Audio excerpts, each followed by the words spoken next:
And thank you for the opportunity to share some very exciting news with you this evening. We have received our 2022 accountability ratings and have some really exciting things to share there.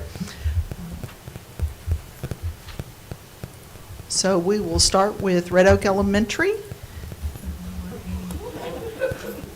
And that is a very exciting A.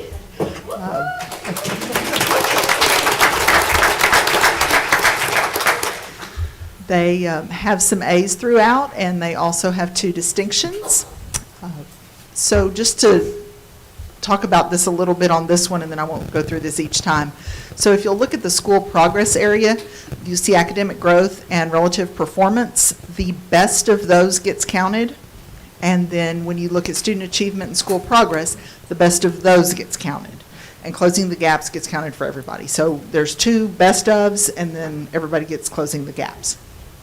So moving along, Eastridge is a solid B. Fantastic, celebrating that. They also have a couple of distinctions there, very excited. Within their specific area ratings, they do have some A's, and definitely an upward trajectory there, very excited. Shutman is, again, a solid B. They have some great highlights in there. They didn't have any distinctions this time, but looking forward to some in the future. They have some really strong areas that we will continue to support, and I know they'll continue to grow in. Shields, real close to an A, but just right under, so excited about that. They also have some A's within their areas that definitely counted, and again, they have a distinction.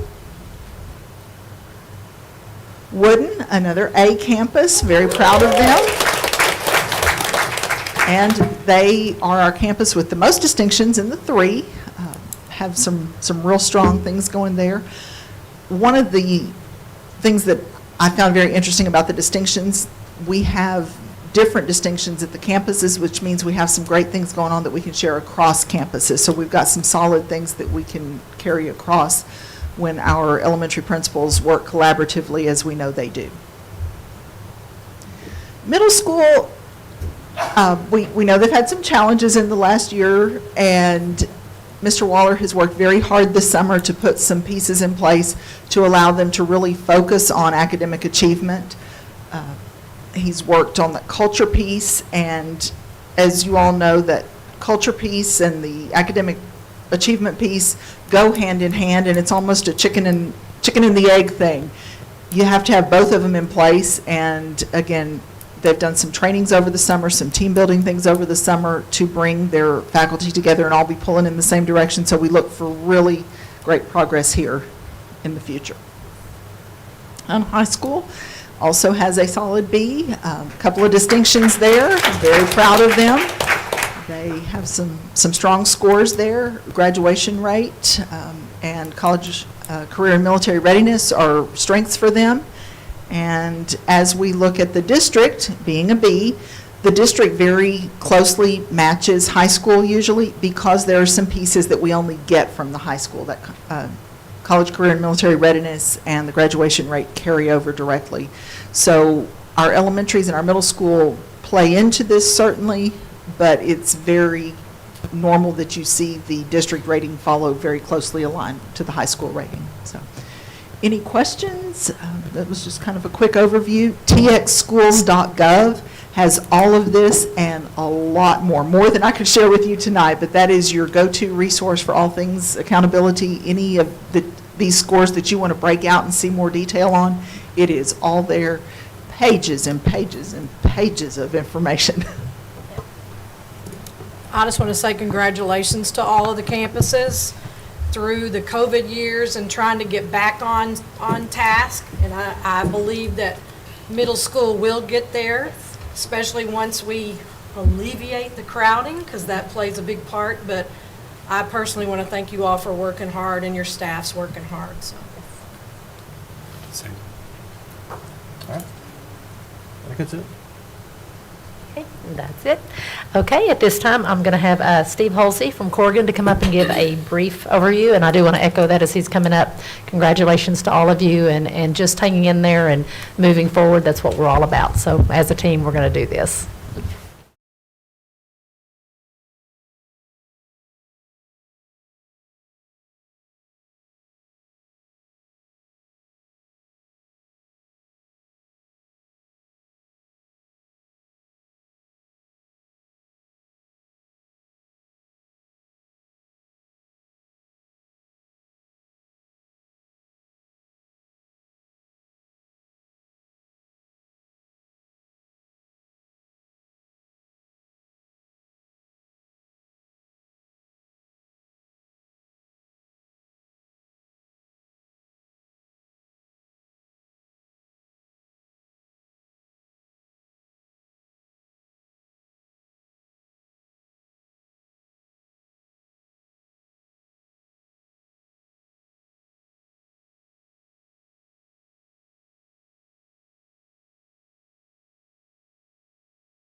Facility.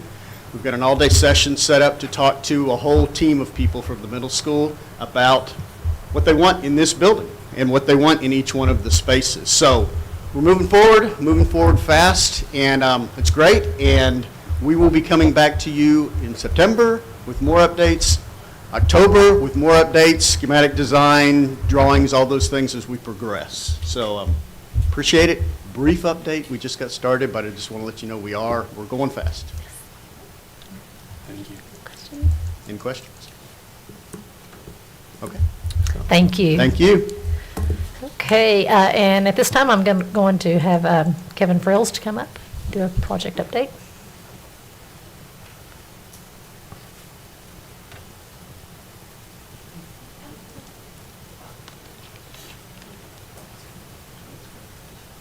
Good evening.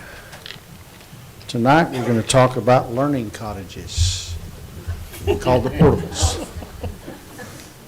Our portables, we have 7 total units. Remember, there's 14 classrooms because there's 2 classrooms per unit, 3 RMS, 2 at Wooden and 2 at Eastridge.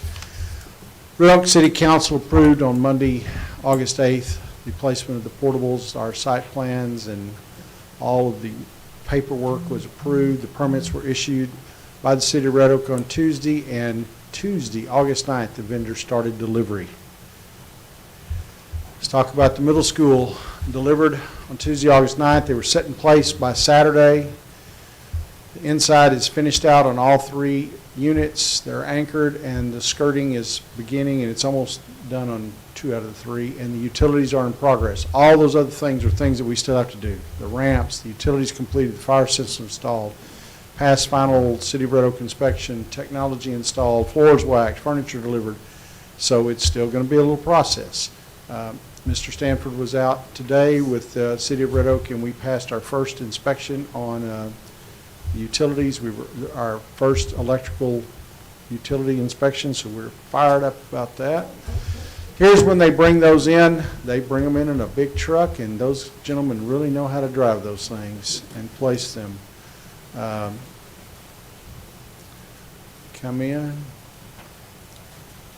There's 2 of them, and then there's 3, and then they've got these large machines that can move them. They can turn them, and it's pretty amazing. And they're all 3 lined up. You can see what I said when they're set. You can see the anchor blocks underneath. They're not, that picture doesn't show the anchors. Here's the inside where they take the 2 halves and put them together. Then in finished, when they get the roof is connected, then all they got to do is come back and put the floor tile on the floor. Excavation for installing the utilities. This was all the electrical data and fire on this end. There, the pipes are installed. You can see we had 3.4 inches of rain at the Red Oak Ag Building yesterday, and we had a little backwash in there, but we're in good shape. And the plumbing is at the north end of the portables. You see the main sewer drain right there that they're going to tie into the bottom. They started the sewer wastewater today. At Wooden, they were delivered on August 11th on Thursday. They were set yesterday and today. They've been setting those, and they're completely set now. They're working on the interior. That's what they started to look like, and now they've been set.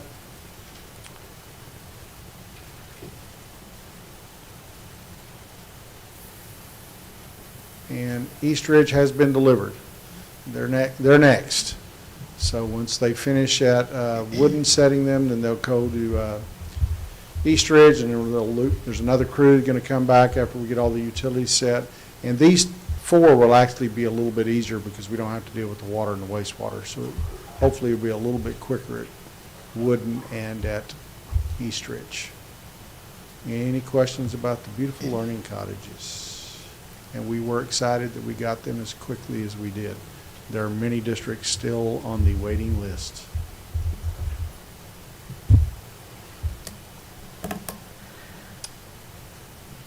No questions, I guess.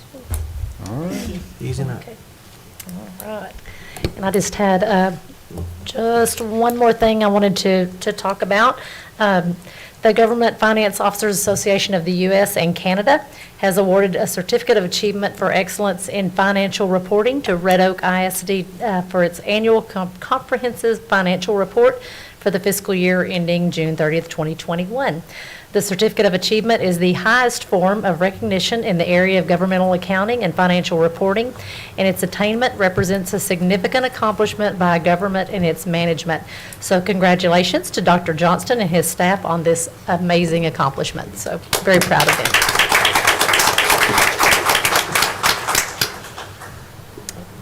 And we do have, I believe we had some pictures, some framed pictures that were delivered to us this evening, and so we will be actually putting the motto up in each of our campuses. So principals, we will be providing those to y'all, and they will be going in a place on your campus. So we will get those to y'all tomorrow. So look for me to come around to deliver those to y'all as well. So thank you for the donation of the frames for the United States motto that will be listed.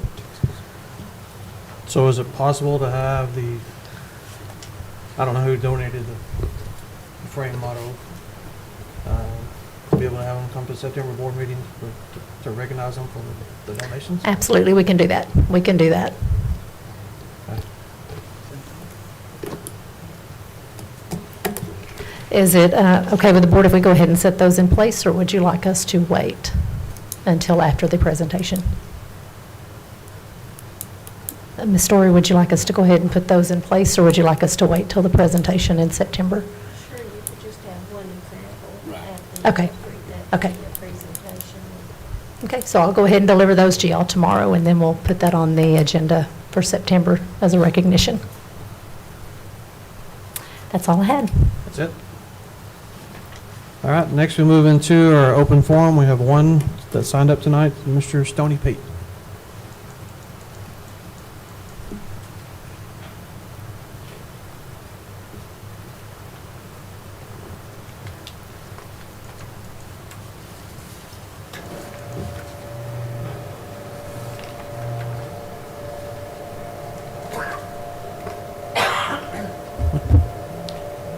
You don't have to give your address or anything, just state your name. He'll show a clock up on the back, on the screen. You have 2 minutes. Well, I trust that everybody's doing okay this evening. Doing good.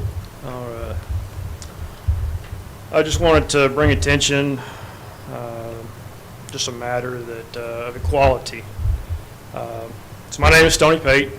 I'm a parent of 3 Red Oak ISD students, both current and former, as well as a graduate of Red Oak myself. I'm here today to make a request regarding future scholarship opportunities that are shared by Red Oak ISD. This request is due to 2 scholarship opportunities that were shared by Jeremiah Gaines, the college and career counselor, via his Red Oak ISD email address to senior students and their parents on May 3rd, 2022. These scholarships had a prerequisite that stated, quote, African American female or male, end quote, and, quote, to a black graduate of Red Oak ISD, end quote. Privately funded scholarship opportunities should be just that, private. These scholarships have no business being circulated within or by Red Oak ISD or any of its employees via an official public school district platform. The school district should take serious consideration regarding its affiliation with any private scholarship opportunities that has race as a prerequisite, whether it be Asian, Hispanic, or white, all of which were excluded. Even as a mere messenger, the sharing of these scholarships opportunities via an official Red Oak ISD platform is not a decent reflection or representation of the district values and beliefs. Red Oak ISD's core belief, taken directly from the website, we believe that each student is equally important. This belief should be reflected by all matters that infiltrate into and are disseminated by the Red Oak ISD system and its employees. After following the proper steps set forth in the grievance process and meeting with the appropriate people, it was apparent that this issue was worthy of being brought to the school board's attention. My ultimate suggestion and request is that all scholarships, both provided and or shared by the district, should only be based on merit, academic achievement, attendance, and etc. I just wanted to end that with a quote by Martin Luther King Jr. Courage is an inner resolution to go forward. I'm sorry. Let me back up there.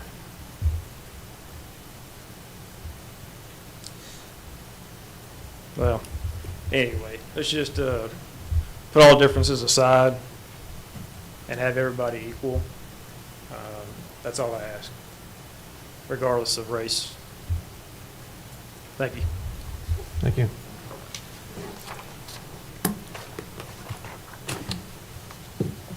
All right, we're going to move into we have one non-action item for the board. And this is just a reminder that we're starting a new school year, that administration is busy, the teachers are busy, staff's busy, and anything that we want to discuss, that we want information on, it needs to come from the board, not individual board members. So you can look at the policy that's online. We went through our training this past year, and we have some goals from the board that we need to be focused on. So if you have a question or something you want to see, bring it to the board. It's the board meetings is the time to be able to do that. So if there's something you want to see, then please bring it to the board. And as a board, we'll decide if that's something we want to move forward with. So that's be mindful of what's being done in our schools, and then we're not adding to some of the extra work that either does or does not need to be taken into account. So, all right, action items. We have, first one is consent agenda. Is there anything that you would like to be removed for discussion? Do we have a motion?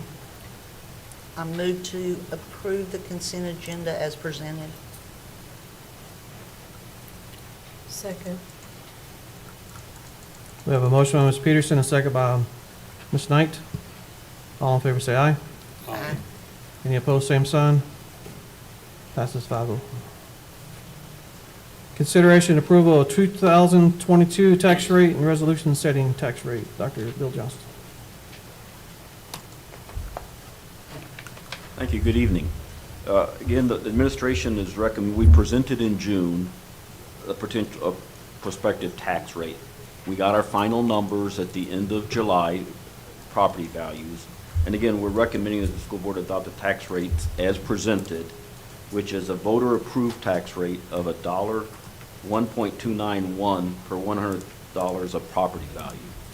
One of the things that we also, the next item, the board's going to have to approve a budget amendment, because in 2019, with the tax reform bill, they want us to provide a documentation that includes another type of tax rate. And that other type of tax rate is the no new revenue tax rate. And there's been some chatter about individuals saying that the district should adopt the no new revenue tax rate. So I was going to give a few items on that. The no new revenue tax rate is designed to allow the public to evaluate the relationship between taxes for the prior year and the current year, based on the tax rate that would produce the same amount of taxes if applied to the same tax properties in both years. So it's taking property values last year, comparing what they are this year, and what the tax rate to get the same amount of revenue. So it's not saying what our revenue should be, it's the same amount of revenue from year to year. And so, and that number is $1.08 compared to what we're asking, $1.29. There's another component of that. If the district were to go below what the $1.29 that we're recommending, then our state funding would go down as well. And that's because they would prorate based on what the TEA says our our tax rate should be to what it was. And my estimate is somewhere probably between $7 to $9 million reduction in state funding as well as property taxes. And what we'll see in the next item too is, because property values went up this year around 20%, our state funding is going down. If you remember, when I try to present in the past, I do a seesaw, that if property values go up, state funding goes down. So that's what we're going to do in the next item, showing $2 million less state aid, but because of the $1.29 tax rate, we're going to make that up with the property taxes, because the state funding formula is based off both property taxes and state funding. It's not one or the other, it's both of them combined. So if one goes down, the formula should address to allow the other to go up. So usually if property values go up, state funding again goes down. So again, and also because of the no new revenue compared to the voter-approved tax rate, there is that statement that has to be in the motion, which says the M&O new revenue is 16.77% less than the proposed tax rate, and that impact on a $100,000 home would be an increase of $158, which is more for just number purposes, because when I do the number and the reality of a home valued at $100,000 last year, if it went up by that 16%, it'd be $116,000 this year. The taxes would actually go down by $3.10. And the main reason for that is because the exemptions went from the homestead exemption went from $25,000 to $40,000. So if you had a $100,000 valued home, your taxes should go down by $3 this year. So again, showing that no new revenue impact is just more for information purposes, because the tax bill covers cities, counties, and school districts. School districts are the only, of those three entities, the only one that has additional state funding. So if you're a city or county, the no new revenue may have some value to you, where a school district it really doesn't, just because of the state funding component. So again, we're recommending that the board approve the 1.291 tax rate, which is a 2.61% reduction. We've also reduced the INS, the debt service, by a little bit to help offset the taxpayers' concerns over the rising property values, which is impacting them more than the tax rate. Is there any questions? Could you give us a kind of a real number comparison of taxes, what the homeowner actually sees? And our property runs about a $300,000, would you say, in the area? It's something like that. Okay. Yes. At $1.29, the homeowner's tax, without any exemptions, is $3,870. With the no new revenue at $1.08, the annual tax is $3,240. That makes about a $630 a year difference to the taxpayer, which is about $52.50 Yeah. per month. But again, between the the reality two. is that no new revenue would negatively impact the district as a whole. I mean, because we use the increase in the budget from last year to this year to do salary increases, to hire staff, because we're projecting around 300 new students. If we went to that no new tax revenue, we wouldn't have been able to do any of that, because we'd have lost anywhere between $6 to $9 million of total revenue for the district. So again, while that number is out there, I think it's more applicable to cities and counties, not school districts, because that lower tax rate would have reduced our overall revenue from the state as well as taxes. So it's hard to, while that may be a good analysis of those two different numbers, the reality is that no new revenue would negatively impact the school district. So what part of our budget, how much of our budget do we rely on state funding? If I remember, I think it's around 40% for the state and a little over 50% for taxes right now, when we adopted the budget in June. And that's going to change a little bit, because we're going to reduce the budget amendment tonight as a reduction of $2 million for state and an increase of $2 million for the property values.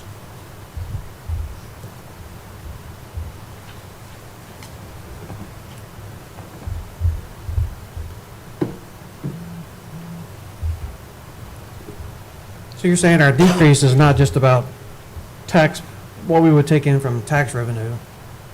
We're also going to lose money from the state? Because of the higher Because of the property value. because of the Yes. higher. Yes, but they do offset in this situation.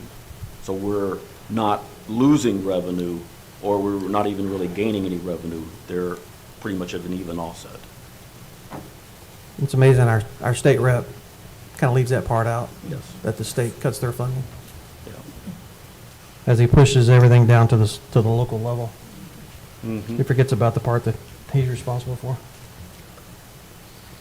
Do we have any other questions? Do we have a motion?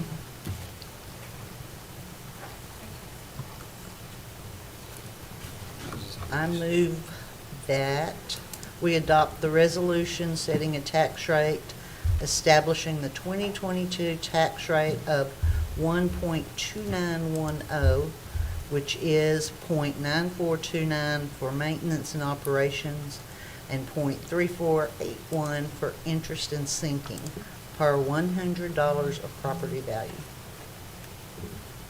Second. Second. We have a motion by Ms. Peterson and a second by Mr. Sebring.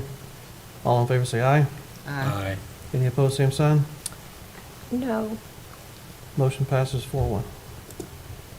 Consideration approval of 2022-2023 fiscal year amended budget. Dr. Johnston. I mean, last year, when we came in, we had to do the same thing in August, and it was mainly just so we could attach the appendix to the budget that was approved in June of last year. But because of the higher increase in the property values from what we projected in June, I was projecting a 13% increase, ended up being close to 20%, a little over 20%. So that affected, again, the state funding went down by $2 million, but we're offset by the taxes going up. So we changed the budget to reflect that as well. So it's both a budget amendment to reflect the revenue changing from state to taxes, as well as adding the appendix, and this will be put on the website tomorrow. Anybody have any questions? Do we have a motion?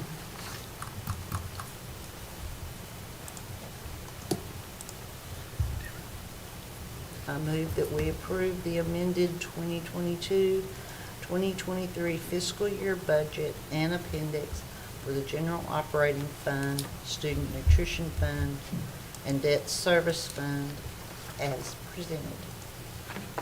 Second. We have a motion by Ms. Peterson and a second by Ms. Knight. All in favor, say aye. Aye. Any opposed, same sign. Passes 5-0. Consideration approval of adoption of an order calling a bond election on November 8, 2022. Dr. Johnson. Again, like we did last January, we have to do in order to put on the ballot an election. And as we've talked about in the past recently, we're planning to do just a middle school. And because of two things, increase the size to 1,200 students, as well as the escalation of some of the costs, the cost is now projected to be $94 million. So we're asking the board to approve. And we won't know what the actual amortization schedule will be until after we get ready to sell the bonds, because it may, it may be 20 years, it may be up to 30, and again, the wording on here says up to the maximum, which is 30 years. But again, if you remember, most of the bonds, or if not all the bonds that we do sell, you can, after 10 years, they're callable, so you can redeem them after 10 years. And again, the goal is to try not to increase the INS tax rate, and so to spread that out to keep the INS tax rate without going up, because we don't want to negatively impact the community as well. So we ask the board to approve the order calling for a bond election. So right now, no one knows exactly how it'll impact them in their monthly out of their bank account? That's correct. Okay. And it won't be until, because, there's several ways you can do a competitive and a negotiated sale. If you do a competitive, they will tell you what they're willing to do as far as the amortization schedule. Is it 20 years, 30 years, whatever it is. Plus, we'll give them some criteria. And the goal would be not to increase the tax rate, if that's the direction we go between now and the actual, as we start presenting the bond information. So the 94 million takes into account the size of the school. Does that take into account some of the discussions we've had as far as the shelter? Yes. Does it take into account the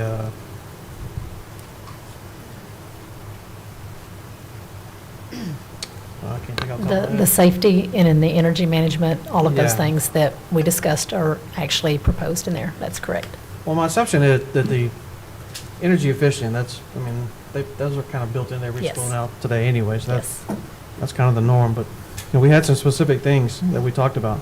And just because it's 94 million, if the total cost came in at 84 million, then we're only spending 84 million. We're not going out and spending 94 million. It's whatever the project That's costs. correct. We're looking to come under budget. And if I'm not mistaken, Mr. Fields, we've been under budget on just about every project that we've had.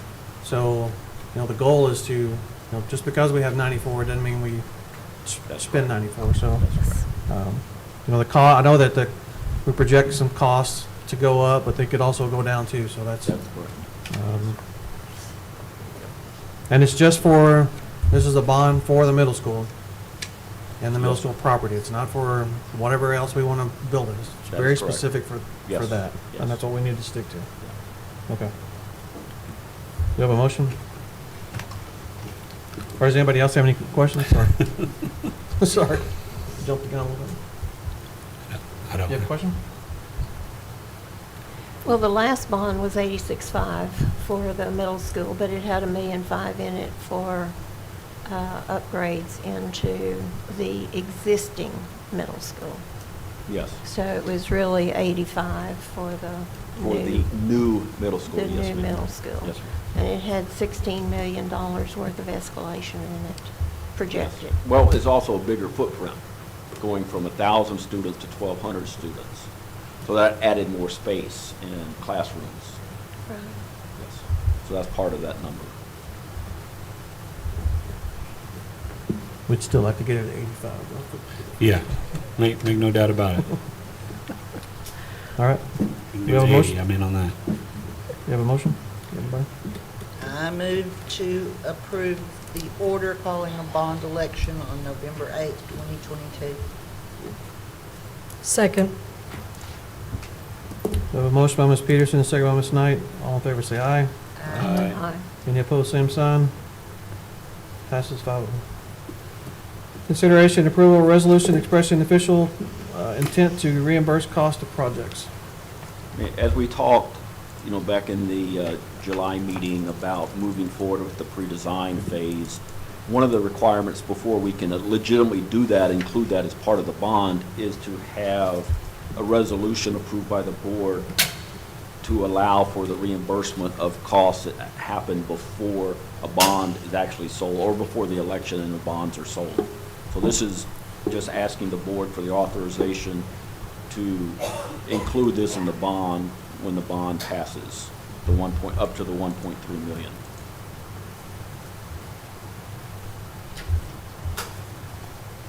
So that would be 94 plus? It would be No, part of part the of. 94. It rolls up.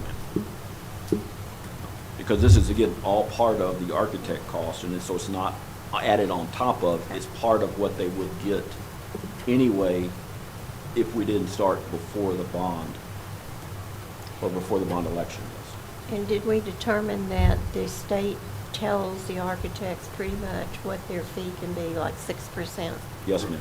6% of the cost of the Project. project? Yes, ma'am. Okay, so this is just an advance toward that 6%. Yes. Yeah, we want to avoid, we have a neighboring district that they didn't get to open a school because they fell behind. We want to avoid that, so. And the reason we did this early was to potentially open in August 2025, right? That's correct. And that's what we're going to be shooting for, so. Yes, I agree. All right, do we have a motion? I make the motion that we approve the resolution expressing official intent to reimbursement cost of projects for the design phase of the construction of an additional new middle school. Second. We have a motion by Ms. Knight, a second by Mr. Sebring. All in favor, say aye. Aye. Aye. Any opposed, same sign. Passes 5-0. Consideration and approval of construction delivery method. Mr. Fruits.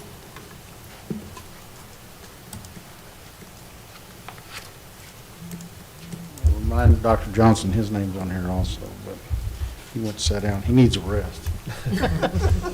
On Wednesday night, August 3rd, the board approved the initiation of the design phase of the additional new middle school on the Old Villa site.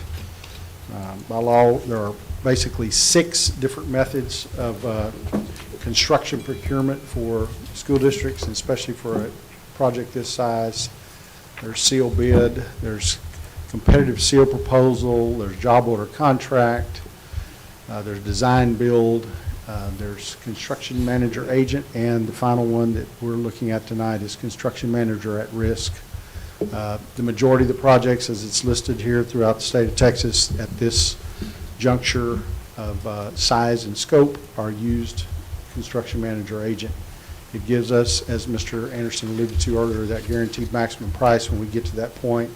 But they also, we bring them in and they work with the architects to work on cost saving measures. And the big thing is they're called at risk because they're holding the guaranteed maximum price. They can't do a bunch of change orders on us. They know what the price is going to be, what they're getting paid up front, and they hold the contracts for all the subs. So therefore, they are at risk and not the district. And I would venture to say that 95% of the projects, especially districts our size, some of the larger districts can do some things because they have their little bit bigger construction and management teams, but the majority of the projects of this size are by this method, and the administration would recommend that you follow our recommendation and allow us to go out to RFQ to try to attempt to select the best qualified construction manager at risk for this project. Any questions? All right, do we have a motion? I move that we approve the construction manager at risk construction delivery method and allow the administration to move forward with the RFQ process to select the construction manager at risk for the additional new middle school project on the ROISD site in Oakville, Texas. Second. We have a motion by Ms. Peterson and a second by Mr. Sebring. I do have one question. Okay. So for this part, it's request for qualifications too, or is this are they bidding themselves? No, they're not. We're going out to look for qualified persons to help in the design phase. This is not the construction phase. This Okay. is just the design phase at this point. I just want to clarify. Okay, thank you. We have a motion by Ms. Peterson and a second by Mr. Sebring. All in favor, say aye. Aye. Any opposed, same sign. Passes 5-0. Consideration and approval of assignment of fund balance and resolution of 2022-2023. Dr. Johnston, sorry. This is something that the board has done, or we've asked the board to do for several years. That the district gets federal special education funding that requires it be, a percent of it, 25% be set aside in case you have a student that you can't serve within district, so you would do a residential, what they call residential placement, put them in another facility to get those services. Our folks in the curriculum and instruction department would rather not use the IDEA money for that purpose. So the district has over the last several years just earmarked $80-something thousand from fund balance in case it was needed. It hasn't been needed. So this is just a process just in case it's needed for this next school year. So we're asked the board to, approve the transfer of funds from undesignated to assigned fund balance for the potential need if it comes up. And we have used this in the past when I think that we had a student that we had to transport back and forth to Dallas for a deaf class, if I remember correctly. So we have had to use this like 4 or 5 years ago when we didn't have services to provide for them, right? That's just a little bit different. Okay. I'm going to talk about debt services in just a minute. Okay. This is more like placement in a live-in facility. Okay. So very rarely, sorry. Thank you, Ms. Vega. I'm sorry. If this is not used, if we don't use it, is it something, does this just like roll over into the next year, or what happens? Essentially, what we're doing is, we have a fund balance, and I can't think of the top, but let's say it's $20 million in the general fund. And so we're just designated 86,000 of that to be used for this purpose. Which if you don't do it this way, you could come in and spend all $20 million on something else. We're not planning, we would never do that. But by setting it aside and committing it to this purpose, then it has to be used for that purpose. You can't use it for other things. Okay, but that's what I'm saying, it just sits there, and It'll- the next year, that It'll be, it's still, approximately 80,000 is approved. it'll be still part of the fund balance. Okay. Stays in the fund. So what if we really had several children that we needed to help and it exceeded that? What would we do? We would look within the budget to find other resources for that purpose. Undesignated? Yes, Okay. yes, ma'am.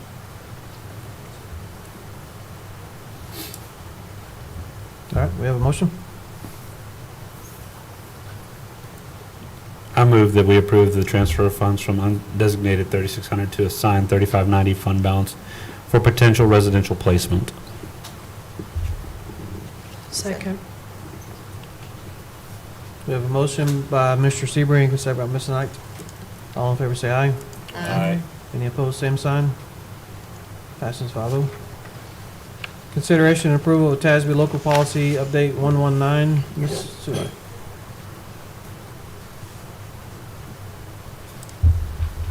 Okay, so you did have the entire packet in your information available to you. A lot of the changes are legal, which they come to us as law, basically, and we don't necessarily vote on those. There are a few local changes. In reviewing, the local changes are just to ensure that our local policies are compliant with the legal changes being made, so that we don't have a local conflict with the legal. anything that we had in local policy carried over with the legal policy support changes in there. Any specific questions as you looked at the policies? I did. Any questions? We have a motion? I move that we add, revise, or delete local policies as recommended by TASB Policy Service and according to the instruction sheet for TASB Localized Policy Manual Update 119. Second. We have a motion by Ms. Peterson, a second by Mr. Sebring. All in favor, say aye. Aye. Any opposed, same sign. Passes 5-0. I do appreciate the breaking them out. Yes. This is old versus new, color-coded. That makes it a lot easier to go through the changes. Thank you for that. Consideration and approval, Red Oak ISD Professional Development Plan for 2022-2023. Ms. Sulak. Okay, so in the policy that you just voted on, one of the requirements is that you approve the professional development plan based on the State Board of Educators Certification Clearinghouse, and you also had that attached. This is new. It is not all of the trainings we're required to do, it's those that they've chosen to house in this clearinghouse.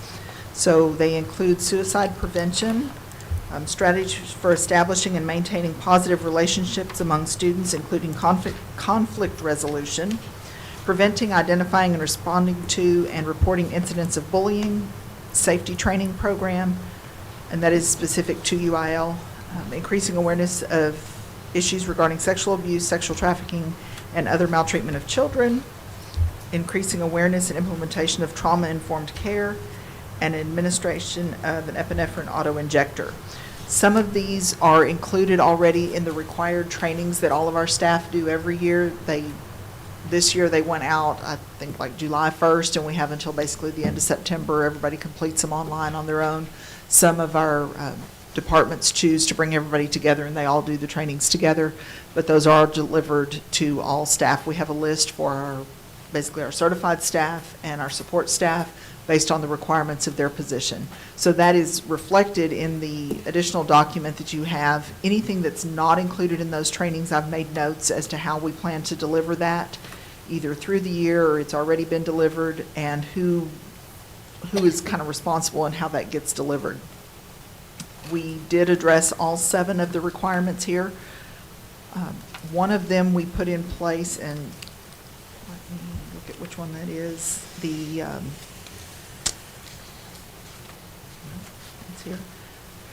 The trauma-informed care. In working with Chandra Jones, that is a training that TEA has made available to us. We feel like it's important that all new staff members get that when they join us, but looking at our continuing and returning folks, we think that operating that on a 3-year rotation, so every 3rd year you kind of get a refresher of it. In talking about that, we felt that would meet the needs of our staff and meet the intent of the expectation in the clearinghouse. This focuses specifically on the professional development required in the clearinghouse. It's not the academic, supporting our reading teachers or Texas Reading Academy or things like that. For this first year, we strictly focused on the requirement in the policy. And if you want a more comprehensive plan in the future, we can certainly look at that. But this year, since you just approved that policy, we went with what was required. Questions about the plan or the clearinghouse? Are these online classes, trainings? Some of them are. The ones that say included in annual required compliance trainings, those are all online.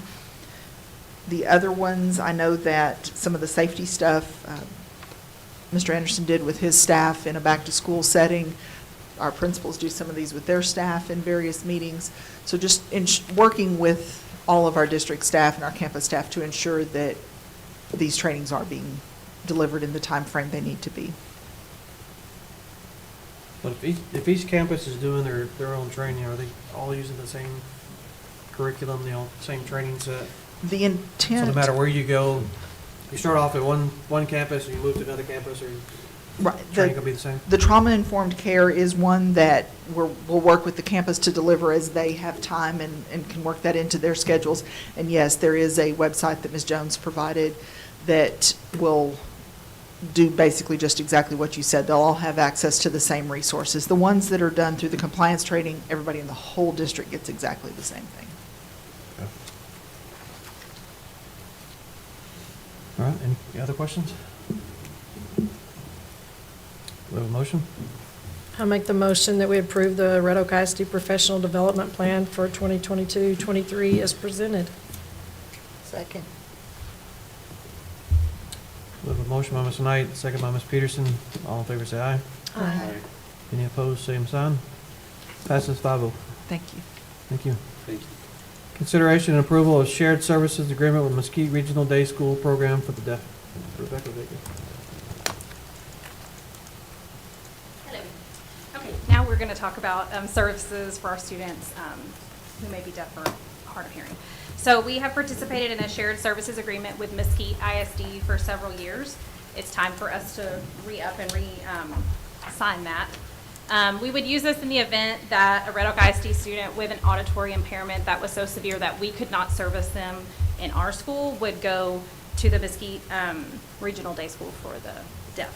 So we're asking you to approve that shared services agreement. How is that all funded? We fund that through special ed funds in the event. We do not have any students as of now that are going or that we foresee going, but you know, that could change. So we just budget for that within our special ed budget. I don't see it in the papers. The agreement? Yeah, there was one that had a box checked that Red Oak will not participate. Does that mean? Oh, related services, Yeah. I believe is what, at the bottom it talks about related Yeah. services. So that would be like, if a student required occupational therapy, we would pay Mesquite Regional Day School to provide that occupational therapy instead of us sending our occupational therapist Oh, to okay. Mesquite to provide Okay. it. So it's just kind of part of their fees. But for ease for the student too, they're going to that school every day, they're interacting with the people at that campus, we would just pay for them. Okay, thank you. Thank you for the clarification. Any other questions? Do we have a motion? I move that Red Oak ISD enter into a shared service agreement for the Mesquite Regional Day School Program for the deaf between Mesquite Independent School District and other member districts. Second. We have a motion by Mr. Sebring and second by Ms. Peterson. How many schools participate in that? 1, 2, 3, 4, 5, 6, 7, 8, 9, 10, 11. And They're on the front page of that shared services agreement that's in your, you should have a copy of it. I didn't count them, sorry. Okay, it's 11. I guess 11 plus, well, no, Mesquite's listed, so 11, including us. so transportation, does the child come here and then We do provide transportation. to the school? Yeah. We And- provide transportation to and from. And about how long are they there at the Mesquite school? It, likely for the duration of their school time. If their auditory impairment is that severe that we can't service them here, it's not likely that they're going to improve in a way that we can provide those services here. We're talking about students whose disability is more severe, not just hard of hearing, but deaf. But you said currently we don't have any? No, we don't.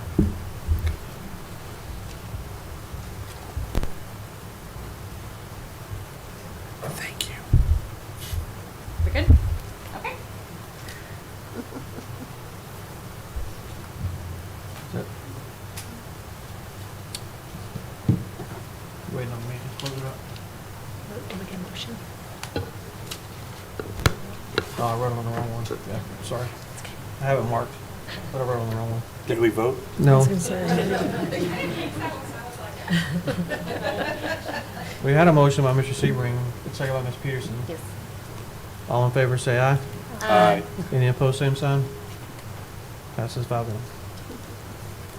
I knew what you were going to say. So all right, that concludes our action items for tonight. The time is 7:56 PM. The board will adjourn into closed session pursuant to multiple Texas government codes as listed on the agenda.